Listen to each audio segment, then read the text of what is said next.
राम ही केवल प्रेम पियारा, जान लियो सोई जान निहारा।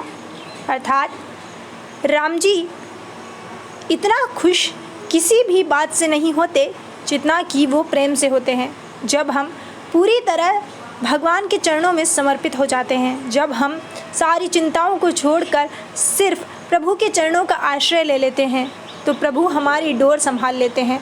और जब प्रभु के हाथ में हमारी ज़िंदगी की डोर होती है तो फिर हमारी लाइफ में कुछ गलत हो ही नहीं सकता, क्योंकि हमारी ज़िंदगी की डोर स्वयं ज़िंदगी बनाने वाले के हाथ में होती है। प्रभु श्री राम के नाम जप की एक ऐसी सत्य घटना हम आपके सामने लेकर आए हैं, जिसे सुनकर आपका नाम जप में विश्वास और ज़्यादा बढ़ जाएगा। इंदौर में रहने वाली रोहिणी जी बताती हैं कि वे प्रभु श्री राम को बचपन से ही बहुत ज़्यादा मानती हैं। उनका अपने आराध्य में अटूट विश्वास है। वो अपने जीवन का एक अनुभव बताती हैं। वो कहती हैं कि 2016 में उज्जैन में कुंभ मेले का आयोजन हुआ और वो उनके परिवार के साथ उज्जैन में कुंभ मेले में जाने वाली थी, लेकिन शुरुआत में वे जा नहीं। जब मेला समाप्त होने वाला था और जब कुंभ मेला समाप्त होने वाला था तब रोहिणी जी अपनी बेटी को लेकर कुंभ मेले में गईं। कुंभ मेले में कितनी भीड़ होती है ये तो आप जानते ही हैं। रोहिणी जी बताती हैं कि कुंभ मेले में इतनी ज़्यादा भीड़ कि भीड़ को देखकर ही वो घबरा गई।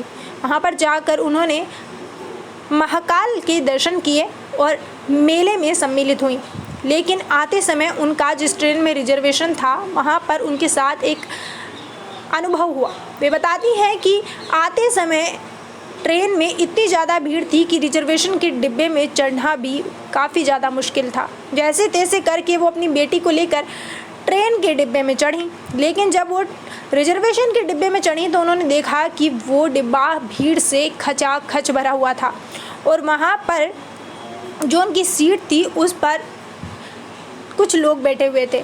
रोहिणी जी ने बड़ी शांति से उन लोगों को कहा कि ये हमारी सीट है, हमने रिजर्वेशन करवा रखा है, प्लीज़ आप उठ जाइए, हमें जगह दीजिए। लेकिन वो लोग रोहिणी जी से बदतमीजी करने लगे। रोहिणी जी ये सब सुनकर घबरा गईं और वो अपने प्रभु श्री राम को याद करने लगी। वो मन में ही सीताराम सीताराम सीताराम सीताराम का जप करने लगी।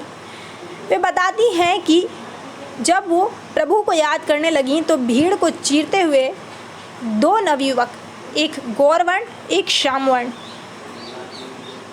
उस डिब्बे में आए और उन दोनों ने जो उनकी सीट पर लोग बैठे हुए थे, जो रोहिणी जी से बदतमीजी कर रहे थे, उन्हें जोर से फटकारा और उनके फटकारते ही वो लोग उठ गए और रोहिणी जी को सीट मिल गई और वे दोनों नवयुवक रोहिणी जी को सीट दिलाकर ट्रेन से पता नहीं कहाँ गायब हो गए। रोहिणी जी को लगा कि मुझे उनको धन्यवाद तो देना चाहिए। रोहिणी जी ने पूरी कोशिश की उन्हें ढूंढने की उस डिब्बे में, लेकिन वहाँ पर कोई नहीं था। फिर रोहिणी जी ने सोचा कि अगर इनको सीट ही खाली करवानी थी तो फिर इतने सारे लोग जो जिनका रिजर्वेशन है वो भी खड़े हुए हैं, उनके लिए उन्होंने सीट खाली क्यों नहीं करवाई, मेरे लिए ही खाली क्यों करवाई। तब रोहिणी जी को एहसास हुआ कि वो दो नवयुवक और कोई नहीं थे, प्रभु श्री राम और प्रभु श्री लक्ष्मण जी थे, जो कि अपने भक्त को कष्ट से निकालने के लिए आए थे।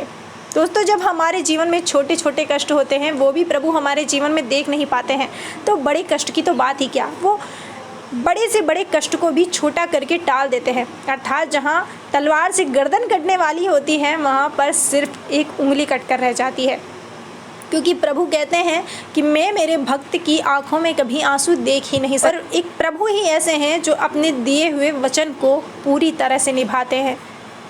निस्वार्थ प्रेम अगर आपको कहीं मिलेगा तो वो सिर्फ आपके माता पिता और सिर्फ प्रभु के चरणों में मिलेगा, वरना यहाँ पर तो आपको हर रिश्ता स्वार्थ से भरा ही मिलेगा। इसलिए कोशिश कीजिए कि अपने जीवन को सफल बनाएं और एक भी दिन बिना भगवान के नाम जप के जाने न पावे, क्योंकि यहाँ पर सबसे बड़ी पूंजी अगर है तो वो सिर्फ राम का नाम है।